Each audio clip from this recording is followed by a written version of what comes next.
So we're doing an observation with Roche Stevens-Morrison. Can you introduce yourself, Roche? So, I'm Roche Stevens-Morrison. Excellent. Okay, so we're going through social media essentially. So just really simple stuff initially. Show me how you would schedule a post for, say, tonight at 8 o'clock, and just talk me through what you need to do. So this is the Beatfruit's Facebook page with all the kind of stuff on there. Just click here, this box here, and then if you want to upload the picture, it says upload photo/video. Click there. I could go into Google Drive or the desktop, depending on what I'm looking for. So we've got this event called At What Cost, and basically we've commissioned some artists, some visual artists and some poets to create pieces about the journey of Warwick Castle and how it started. So I just put the picture in there. I'll write, we want to share with you about the Warwick, can't spell, Warwick Castle. W, war, and then wick. Doesn't matter really for here. War. Oh yeah, W again. So, where do you get most of your content, like the pictures? I mean, you just said that was designed, didn't you? So, talk me through where you get that content from. We get this content. So, what will happen is about this event. Anissa will probably go in, have a meeting with the people, and then we'll decide kind of what it is we actually want to do with that piece of information. So they decided they wanted to commission artists to create pieces to explain the journey, so that we could have like an event and whatever. And then after we kind of decide that, she'll then give a brief to Brad, who's our content creator, who designs all of our kind of flyers and stuff. So he'll put on there obviously what time it is, what it's about, etc., etc. Upload it into Google Drive, and then when I go to market stuff, obviously I just kind of go in that folder, and then click the picture, write a little bit about it, and then schedule the post. Okay. So if I was just to put this now, then I'd click this little arrow. Yeah. If I want to schedule it for later, click schedule. If you want to work, click schedule, and then I write the time. So what, 13, 14, 15, 16, 17, 20, 20, 37, on the 1st of the 9th. Schedule. And then now it tells you underneath, so if somebody else came on the Facebook page, another member of the team, they could see that at 8:37 there's a post going out, so don't post then. Okay, cool. And would you just use, say for this campaign, for this Warwick event, would you just use one channel of social media to get the message out there? No, we'll post on all different kinds of social media, so Twitter, Instagram, etc. Why is it important to do that? Because all the different social media platforms have like different reaches, so we might have a little bit more of that kind of olderish generational people on Facebook. On Twitter it's a little bit more quick, and you've got a lot of the younger generation, and I feel like on Twitter it kind of gets out more because people retweet and retweet and retweet and retweet, and a lot of the times when you do look on retweets, you'll have the same people who kind of retweet stuff, but then you'll have loads of different random people who new information's getting out to them. So we'll do that on Twitter via Buffer. Okay. What's Buffer then? Talk me through it. So Buffer is basically, you've got literally every day in there like that exists basically in the world. And what I'll do on Monday mornings after we have team meeting, I'll buffer some tweets. So obviously today is Thursday, so there's a post buffered here about Poetry Jam, which is happening tonight. If I wanted to buffer again about Warwick Castle, I can either use the selected slots that are already there, which I created, or I can just go on here. So when doing this Warwick Castle thing, what would be important to make sure that it gets shared beyond kind of your reach? What could you do to make... It would be good to put hashtags in the tweet. It's good to at people that we know might be interested, who we don't necessarily engage with a lot. Yeah. So I might want to put, have you seen this? Question mark. I might want to hashtag hashtag arts, and then I might want to tag friction. I might want to tag friction arts because I might not have seen it, and then tag some other people. So when I post it, it kind of goes directly to them, and they're like, "Oh, what's this?" Because obviously on the feed, like when it comes to Twitter and Facebook and stuff, things are always moving, so you might miss a whole load of things. But if you're adding someone directly or putting hashtags, if someone searched that hashtag, they might obviously be able to see it. Or if they're added, it'll notify them. Yeah, you could also do Warwick Castle as well. That'd be a different audience. Yeah, definitely. And then again, you could post it now. So I could share the post like right now. I could get to share. So the next slot that's in the list, or I could just schedule it for whenever I want. Yeah. Okay, cool. So, in regards to kind of where social media sits as being important for Beat Freaks, you know, how important is it? For Beat Freaks, it's really important. I feel like that's kind of where our community lies. I mean, obviously we have like loads of events and stuff, but outside of events, there might be like a week or 2 or 3 weeks where we don't have events, and we're still engaging with the community and talking to you know, the people that we kind of engage with through social media. We'll put out Twitter polls. We do like a monthly Twitter poll, which helps us because then we put the insight that we have in our mailer, and it's just good because we can always keep connected. What's the kind of copy style, the writing style that you would use in Twitter and social media? Well, I call it, you know, the Beat Freaks kind of voice. I guess it's all about just making sure that people feel kind of engaged and that it's interesting. So you don't just want to put, come to Poetry Jam, it's on the first Thursday of every month. You might want to put something like, have you ever been to Poetry Jam? This is what happens, and you might put like a little video clip of the event and what happens, so that it's making it interesting so people can actually see what's going on.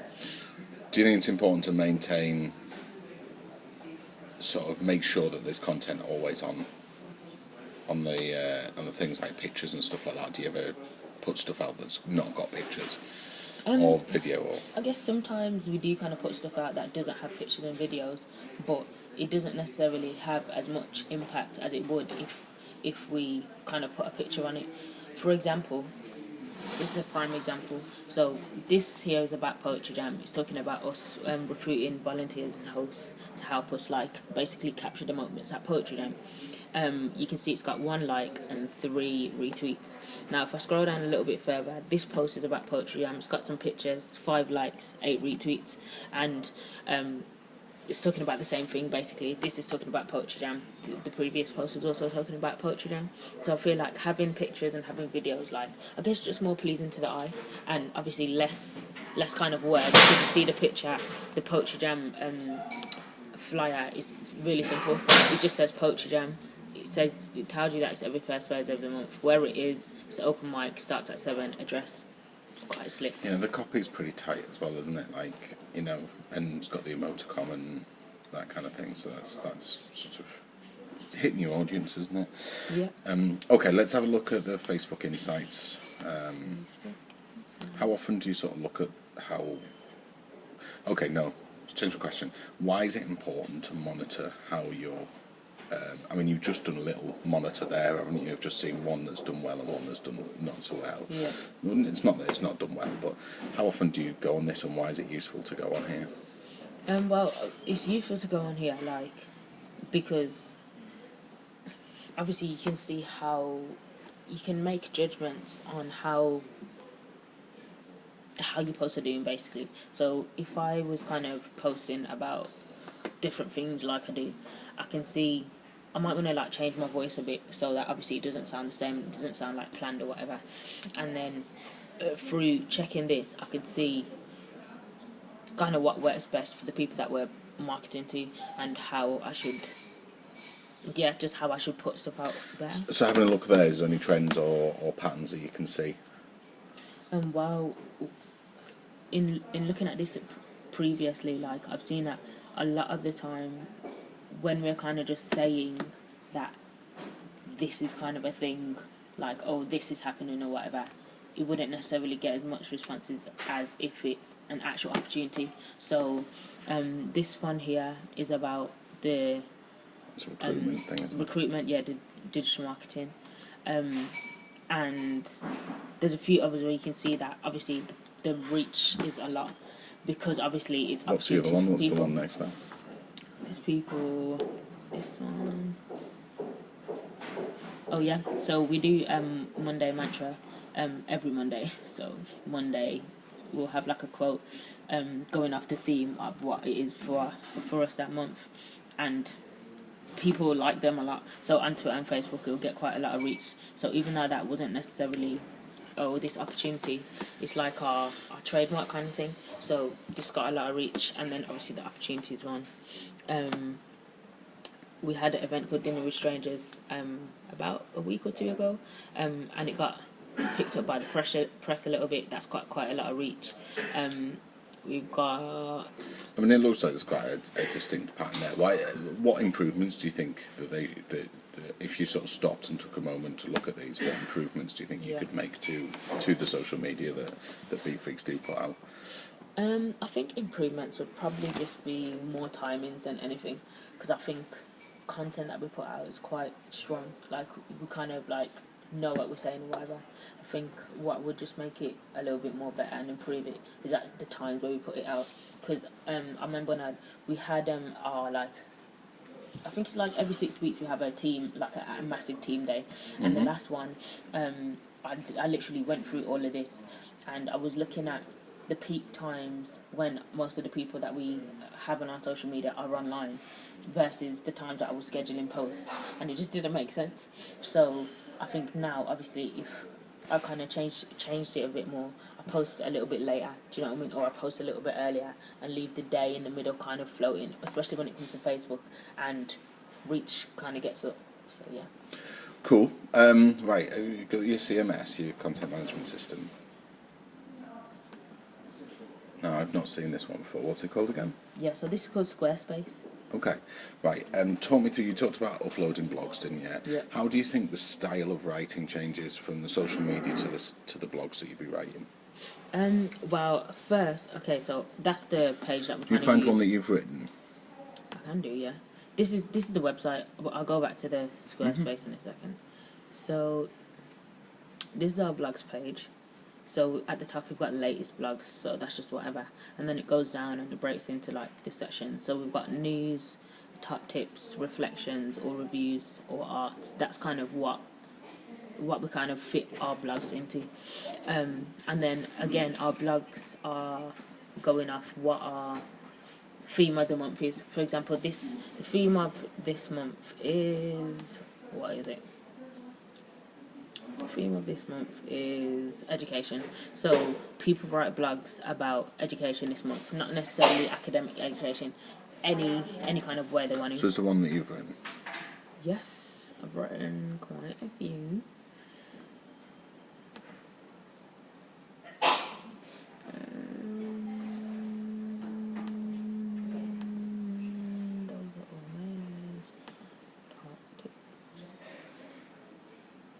There's one. Top music. No, that's dead.